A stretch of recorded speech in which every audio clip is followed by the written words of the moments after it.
I've got a business trip lined up next week. It's going to last a week. My husband announced cheerfully after coming home from work. A whole week? So far, his business trips have only lasted 2 or 3 days. 1 week seemed unusually long. This time it's abroad. Abroad? No wonder he seemed so excited. It was his first business trip overseas. Our company is planning to expand to France, and I've been chosen for the inspection. He must have landed on the fast track to promotion. Being trusted with an international project like this? Taking his words at face value, I helped him prepare diligently for the trip. My name is Alice, a 40-year-old working woman. My husband, Jake, is 42, 2 years my senior. We've been married for 10 years. Despite our efforts, we've been unable to conceive a child. 2 years into our marriage, we got tested and found that the issue was with Jake. I expressed my longing for a child, but Jake refused treatment, so we were unable to have a child. Still, we've managed to maintain a good relationship as a childless couple. Make sure to bring your passport yourself. 2 days before the business trip, I told him to leave his passport, which should be in his room, in the living room. The next day when I saw it properly placed there, I prepared a suitcase and I felt reassured. However, on the day of his departure, an incident occurred. As luck would have it, I had the day off from work and drove my husband to the train station. When I returned home and was about to turn on the TV in the living room, I noticed the passport still lying there. I was sure he nodded when I asked if he had taken the passport. Why was it still here? Could it be an old passport? I wondered, but upon opening it, that wasn't the case. I hurriedly tried to call my husband, but it seemed his phone was off. I sent him an email and waited, but still couldn't get through. I wondered what time his flight was. Maybe, just maybe, I could make it if I drove. I decided to call my husband's office. Luckily, my husband's senior colleague answered the phone. And when I explained, "My husband seems to have left something behind. Could you tell me what time his flight is?" He replied, "The flight should be around 10 o'clock. It was still before 9, and the airport was an hour's drive away. Even though I hadn't been able to reach my husband, I decided to take the passport and head to the airport. However, I still couldn't get through to him even after reaching the airport. I decided to wait a little longer and took a seat on an airport bench. In the 10 years since we were married, I'd never had a reason to doubt my husband. But he spent a lot of time away from home, claiming work or business trips, and I had no idea what he was doing during those times. This time too, if it was indeed an overseas business trip, he must have contacted me by now. Considering he didn't have his passport, could it be, was the business trip a lie? But when I had called the office earlier, it seemed like he really had gone on a business trip. What was going on? As I thought about these things, I started feeling irritated and decided to treat myself to a luxurious lunch alone before heading home. While I was having lunch, I tried to sort out my thoughts, but my suspicion that my husband might be having an affair only grew stronger. Normally, I don't enter my husband's room, but I made up my mind and opened that door. There, I found the dress shirts and business socks I was supposed to have packed in a suitcase. On his computer desk lay a diary. Feeling guilty, I picked up the diary and opened it. The date of today had business trip written on it. The destination was California. What does this mean? Why an overseas business trip?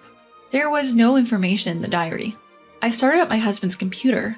Since I have a laptop that I use for work, I never use my husband's computer, so he probably never expected me to touch it. Without having to input any password, his computer started up. Looking through his emails, they all seemed to be work-related, nothing suspicious. I opened all the folders one by one, but nothing seemed to be of concern. Was I overthinking this? But something didn't add up. Suddenly, I decided to check his internet history. Then, I stumbled upon a shocking truth. Night fell, and I finally received a call from my husband. "What's going on? You've been trying to contact me all day." He sounded annoyed. Somehow I managed to stay calm and asked, "Where are you right now? You left something behind." "I've just landed in France. What did I leave behind?" At that moment, I thought I heard a woman's voice in the background, but I only conveyed the necessary information. "Your passport." "What?" Hearing my husband's flustered voice, I quickly lied. "Just kidding. You left behind one of your dress shirts. Can you manage with washing and such?" He sighed. "I'm not a kid. I can manage with one less shirt." Trying to sound as calm as possible, I said, "Right. Do your best on your trip," and hung up the phone. A week later, on the day my husband was to return home, I took the day off and waited at home. This week seemed both long and short at the same time, a strange feeling indeed. I was keeping a low profile in the living room when he came home in the evening. I was prepared to wait until midnight if necessary, as I wasn't sure what time he'd return. But he came back, earlier than expected. My husband walked into the dimly lit living room. "Welcome home." When I called out from the shadows, he was so surprised that he fell on his backside. "Alice, weren't you supposed to be at work? Turn on some lights at least." "I finished work, so I took the day off. I was so spaced out that I forgot to turn on the lights." That's what I said. But in truth, I just wanted to see his face when he returned from his trip with his mistress. "I'm sorry, I forgot to pack your shirts. I bet the laundry is piled up, right? I'll help you unpack." I tried to take his suitcase, but he pulled it away quickly. "There are some work documents in there. I'll unpack it myself. I'll take out the laundry later." With that, he retreated to his room. Of course, there were no work clothes in the suitcase that I had packed. He was clever enough to realize that, but still, why did he do such a thing? Did he take me for granted? After a while, he came out of the room carrying a large pile of laundry. Of course, he had rumpled the clothes he had left behind as if he had used them. Smiling, I took the clothes from him. "I'm really sorry. There were only 5 shirts for a week-long business trip, right? Were you okay?" He looked away. "Yeah, I managed washing them." As he responded awkwardly, I kept cheerfully talking to him. "Hey, didn't you bring any souvenirs?" Then he sat down on a living room chair, distancing himself from me. "I was busy. I didn't have time for that." As we talked, I prepared a beer for him. He opened the beer. I grabbed the remote and turned on a show I had recorded. "Hey, this show was on the other day. Let's watch it. It's about Yosemite National Park in California. It's so beautiful. It makes me want to go. Jake, have you ever been there?" He glanced at me, then quickly looked away and shook his head. "Nah, I've never been to California." I feigned surprise. "Really?" When I said that, he nodded. Now it's my turn to counter. I shoved the screen of my smartphone in front of him. "But you've been to Yosemite National Park, and the food was delicious, wasn't it?" What was displayed on my phone was a blog post. When I checked his computer in his room, I found a blog that he frequently visited in his internet history. Looking at the blog, I saw a family from behind. The author of the blog seemed to be a man. Between the man and the woman, there was a young boy. If you just looked at this, you could guess it was a parenting blog. But the problem was the man. I couldn't see his face, but the clothing and stance were undoubtedly my husband's. When I saw that, I panicked and hyperventilated. After a while, I managed to calm down and search for the blog on my smartphone. I bookmarked it without hesitation. Then I opened my planner.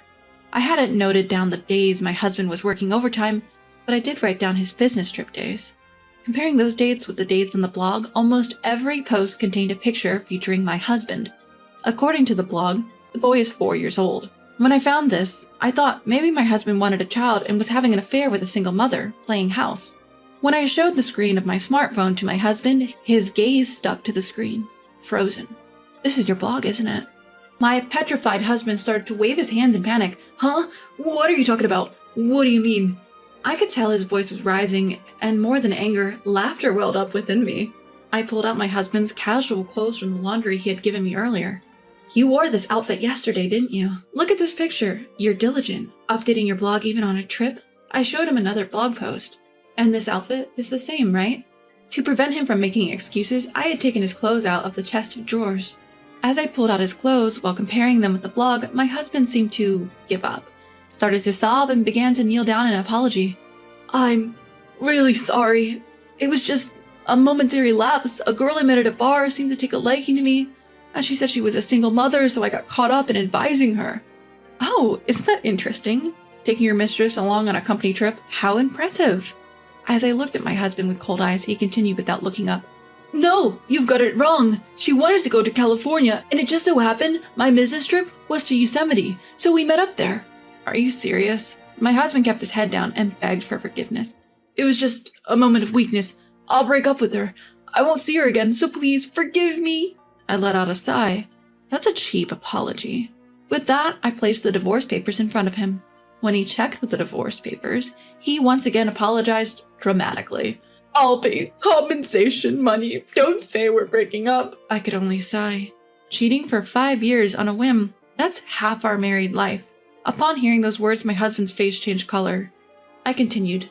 So you thought if you said it was a business trip abroad, you could secure time for a family trip? Saying you're going to France but actually going to California? What's that about? At least bring your passport properly. Didn't I check whether you had your passport this morning? It seems you didn't check properly because you didn't need the passport anyway. At that, my husband looked up as if he had realized something. On the phone you said I forgot my white shirt. That's right, I heard a woman's voice from behind you and you lied to me that you were already at the destination. So I assumed you were lying about the passport. If you had realized that you really forgot your passport, you might have run away as it is. When I presented my husband's passport to him, he seemed to finally realize he had left it behind. My husband kept apologizing, but I didn't intend to let it end there. If you admit to cheating, you shouldn't have to lie. I showed him a certain investigation report and bank book.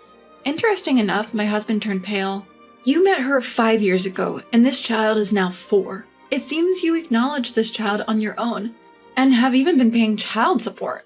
When I found evidence of his affair in our bedroom, I immediately called my lawyer friend. She agreed to meet me that very day, so I took as many pictures as I could of my husband's diary, the clothes he wore in his blog posts, and headed to meet her. My friend agreed that he was undoubtedly having an affair and suggested that I hire a private investigator for more concrete evidence. The investigation confirmed without a doubt that the child was indeed my husband's secret offspring. After that, I went back home and checked my husband's bank book, only to be shocked once more. 60,000 yen was being deposited into the same account every month. The account holder's name was a woman's. It was probably child support. He used to complain about not getting raises, but it seems he was earning well enough. The money was just disappearing into child support. I might not have noticed if it weren't for this. We each managed our own bank accounts, and this wasn't the account we used for household expenses. I would never have seen it. My husband turned pale and couldn't utter a word. I showed no mercy. After all, you're not supposed to be able to have kids, right? Is that boy really yours? When I laughed and said this, my husband finally retorted, That hospital's examination must have been wrong. It was your fault we couldn't have kids. Well, that doesn't matter anymore. I've left everything to my lawyer. Thanks to you being away on a business trip to France for a week, I've gathered plenty of evidence. When I said this in a sarcastic tone, he became enraged, realizing he had no way out. I'll pay whatever compensation I owe, just get out! I picked up the voice recorder that I had left on the kitchen counter. Everything you lied about is recorded here. Bye. I had decided to bring up divorce, so I had recorded everything just in case. My husband was alternating between anger and panic. I didn't pay him any attention and walked out of the house with my bag. My husband watched me leave without much resistance, perhaps thinking I might return if he apologized again later. After all, as far as he could see, everything in the house remained untouched. I wonder when he'll open the door to my room. I've moved out all the necessary items, so my room is now completely empty. Thinking about this made me feel somewhat happy, and I returned to my company dorm. Later, I formally requested compensation from my husband, and the divorce was settled smoothly. Of course, I also received compensation from the woman he cheated with. My ex-husband was berated by his mistress for revealing their affair. However, he seemed troubled by something I had said, so he asked her if the child was really his. She replied candidly, I don't know whose child it is. At the very least, you were just a cash cow. My ex-husband sent me an email detailing his side of the story with the other women, playing the tragic hero. At first, I found it amusing, but I lost interest when I found out that he was forced to resign from his company and was living in poverty, so I blocked his emails. I have no idea what happened to him after that. I started a comfortable life in the company dorm, doing things I couldn't do while I was married, like going out for drinks leisurely and traveling with my colleagues. I'm enjoying my life.